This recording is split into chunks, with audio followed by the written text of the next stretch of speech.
Waouh, qui aurait pensé que la 5e épée d'Asta, ce serait Asta?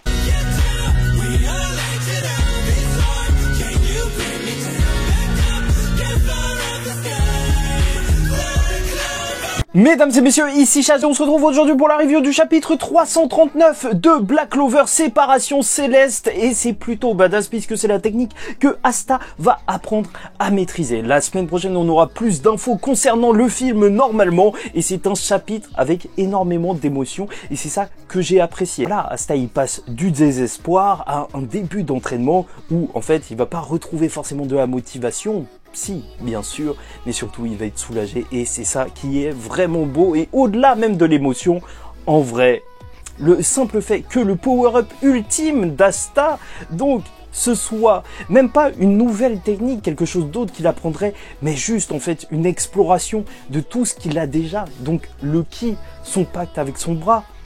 Alors, je trouve ça juste parfait, en fait. On va juste plus loin dans le délire et on part pas juste dans un tout autre délire de ki. Non, c'est lié à l'anti-magie, c'est lié à... Wow! On retourne sur le chapitre. Donc, c'est Ishika qui tenait Asta à la manière de Yami et qui est en train de le menacer. Et bon, voilà, c'est normal. Asta, il est choqué d'apprendre que c'est la sœur de Yami et nous aussi. En vrai, on était choqués d'apprendre ça vu qu'il a jamais entendu parler d'elle et même elle de son côté. Apparemment, elle est plutôt vénère. Mais même en fait, elle est vénère tout le temps.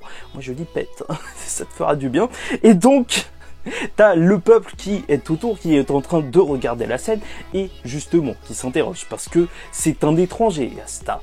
Parce que aussi, bien évidemment, son bras est noir et c'est assez étrange. Et même, quelqu'un va parler de ses cheveux. Et c'est là où je veux m'arrêter. Parce que t'as juste une réflexion en mode « Eh, bizarre cette couleur de cheveux !» 3 petits points. Après, ça peut être tout et n'importe quoi. Mais est-ce que, possiblement, ça ferait référence à quelqu'un qui avait aussi une couleur de cheveux similaire?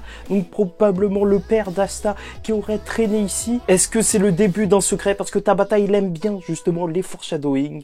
Peut-être bien. Retenons ça, même si, pour moi, Asta, il a pas de père, mais c'est une autre histoire. Et vu toute la pagaille qu'ils sont en train de mener, Ryu, il va les emmener donc au local où on va découvrir justement que ça se trouve dans une forêt de bambou. Et déjà, ça me fait énormément plaisir parce que directement, là, tu vois la différence avec le royaume de Clover. Tu sens vraiment que tu es sur un autre continent.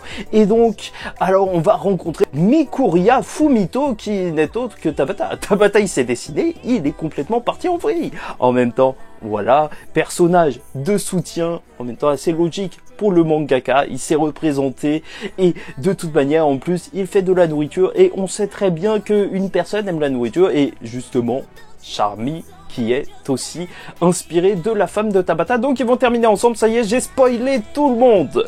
Donc on apprendra qu'il a soigné Libé et j'espère que en fait ils ont pas ramené Libé directement juste comme ça aurait été sympa d'attendre un petit peu plus à mon goût, tu vois, parce que j'ai pas trop envie de voir Libé ne rien faire durant l'entraînement, mais ça ce sera peut-être la réponse au prochain chapitre justement. Et ça fait plaisir de voir qu'Asta, en fait, lors du dernier arc, certes, certains diront qu'il a gagné le mode union et qu'il est devenu beaucoup plus fort. Et je ne dirais pas le contraire. Mais surtout, ce qu'il a gagné, c'est un frère. Tu vois que rien qu'ils lui disent oui et tout, j'étais loin, je me sentais tout seul dans un autre pays, je suis tellement content que tu sois là, j'aime pas être séparé, oui c'est bon, oui, c'est mignon. Et donc on va aussi découvrir une nouvelle recette de la patate Nobo qui a l'air juste délicieuse, mais on s'en fout en vrai. Et c'est à partir de là que l'entraînement va commencer puisque ça va être assez intéressant étant donné qu'Asta, bien évidemment, malgré toutes les choses qu'il est en train de découvrir, il a juste envie de rentrer pour sauver Sister Lily. On se rappellera que ce qui s'est passé était véritablement traumatisant pour lui. Et Ryu va lui répéter que s'il rentre maintenant, il sera trop faible. Et même si ça va demander comment rentrer, bah justement, étrangement, il n'y a pas eu de réponse encore une fois. Je sens qu'il va se passer une dinguerie pour rentrer. Parce que si c'était si simple que ça de revenir à Clover, je pense que ça aurait été plus ou moins évoqué, même du côté du pays de Yami, pour aller récupérer Yami. Là, c'est assez mystérieux, mais on verra ça pour la suite. Un autre mystère après, le fait que Ryu, normalement, n'a pas de magie. Très hâte de voir ce qu'il en est aussi, parce que pour l'instant, on essaye de me faire croire qu'il est faible.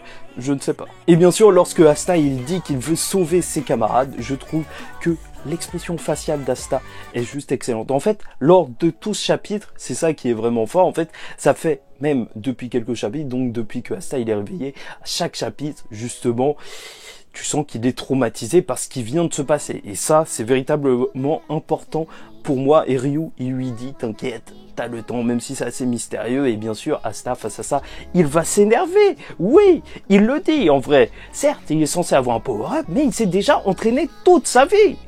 Et c'est vrai. C'est vrai. En vrai, le personnage d'Asta, c'est quelqu'un qui fait juste son maximum.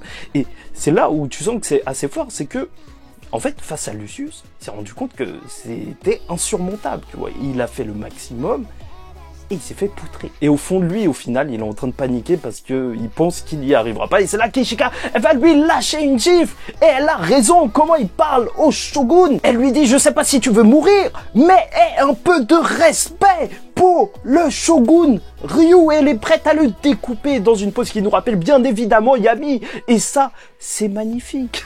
Parce qu'elle va pas y aller mollo avec lui. Et c'est assez intéressant parce que dans ce petit passage, justement, elle va aussi reparler du fait qu'il est étranger et que les gens qui sont étrangers sont des mauvais présages pour eux. Et ça, c'est assez intéressant. Ça veut dire qu'il y a eu aussi auparavant déjà au moins un étranger qui est venu et qui a foutu le spell. Enfin, je trouve que c'est assez étrange d'appuyer autant le fait que ce soit un étranger, tu vois. C'est assez étrange. Il y a vraiment une histoire liée à ce pays, sûrement. J'en profite, likez, dislikez et commentez, abonnez-vous, hein. On est là, chaque semaine, on parle de Black Clover. Et donc, lorsqu'Asta va se rendre compte qu'il a quand même un petit peu abusé en s'énervant sur Ryu qui lui a sauvé la vie, il va retirer sa demande de rentrer et donc accepter de faire un entraînement, surtout que même Ryu le dit, en fait, si Lucius arrive à mettre à fin son plan, alors c'est compliqué un petit peu pour tout le monde. Donc la stratégie de Ryu pour l'entraînement est simple. Lucius est juste plus fort en termes de force physique et même de mana qu'Asta. Ça fait qu'au final, là, il n'y aura qu'une seule solution, c'est d'écraser, non, d'exploser Lucius dans un court laps de temps, et c'est pour ça qu'ils vont apprendre justement cette nouvelle capacité. La séparation de Céleste qu'on a pu voir à l'œuvre avec Ishika. Et très intéressant, peut-être l'élément le plus intéressant justement de ce chapitre, on va voir l'explication de ce qu'est le ki, qui est en gros en fait le flux de l'énergie vitale. Et ça, en fait, c'est ce qui va amener à produire le mana dans le corps d'une personne. Et donc pour résumer simplement la manière dont je le conçois, c'est donc comme si tu avais une bouteille d'eau, ça c'est le ki, tu vois, tout le monde en a, et après ça se transforme en mana, tu vois, quand tu rajoutes un petit peu de grenadine, ça te fait, je sais pas, de l'eau à la grenadine, oui, c'est assez simple. Et gardons ça en tête pour la suite de l'explication. Et déjà, c'est agréable d'avoir cette explication entre même le lien entre l'énergie vitale et le mana, et justement même le fait qu'on découvre en fait plus ou moins comment fonctionne le mana, mais en détail. J'espère qu'on aura aussi ça du côté de Clover avec les autres qui vont s'entraîner. Et donc le but, c'est de concentrer ce flux de ki qui se trouve dans tout le corps à un seul endroit pour le relâcher, en plus avec une vitesse impressionnante physiquement, et c'est pour ça que Ishika va juste éclater un bambou, et encore une fois c'est très dépaysant. Oui, ça fait penser au haki, mais en vrai l'énergie vitale et tout, le flux, c'est quelque chose qu'on retrouve dans le manga, le chakra, même l'onde dans Jojo, oui, tu t'en souviens bien. Et donc Ishika va lui demander de reproduire ce qu'il vient de voir, donc ça s'avère assez compliqué parce que même un utilisateur de mana aguerri, prenons Yuno par exemple, l'homme béni par le mana, toujours lui comme exemple, alors il n'arriverait pas forcément à utiliser cette capacité. Et seuls les 7 Ryuzen à l'intérieur du pays du soleil levant peuvent utiliser cette capacité. Donc voilà, ça y est, déjà on établit un certain level pour ces personnages, très hâte de voir leur design. Et Asta là, il s'en prend plein la tête, tu vois.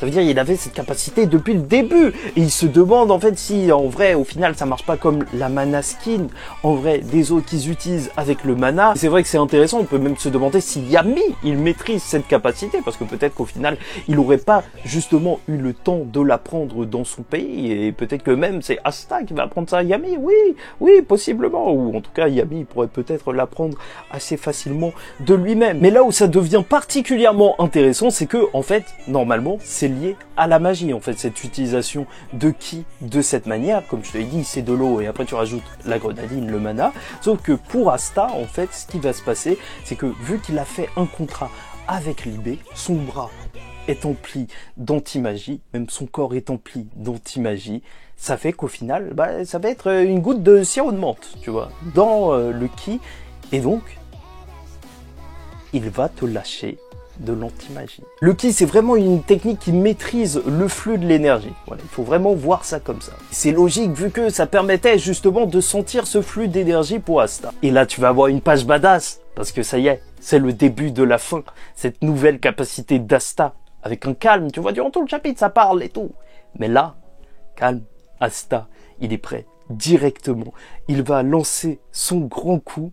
Et tu vois que le bambou est littéralement détruit parce que c'est pas n'importe quel bambou. En fait, c'est un bambou qui est constitué de mana. Et voilà, ça y est, c'est devenu une épée. Asta est devenu une épée. Et ça, je trouve ça vraiment sympa parce que je comptais même faire des théories sur le bras d'Asta parce que je trouvais ça vraiment étrange, justement, qu'il ait encore le bras de Libé. En fait, même si c'est pour le contrat, je trouvais ça juste super bizarre. En vrai, on sait pas, il aurait pu lui rendre son bras, mais là, ça y est, il y a une utilité scénaristique à tout ça, même que le corps d'Asta soit transformé au point que voilà, il peut utiliser l'anti-magie de lui-même avec le ki.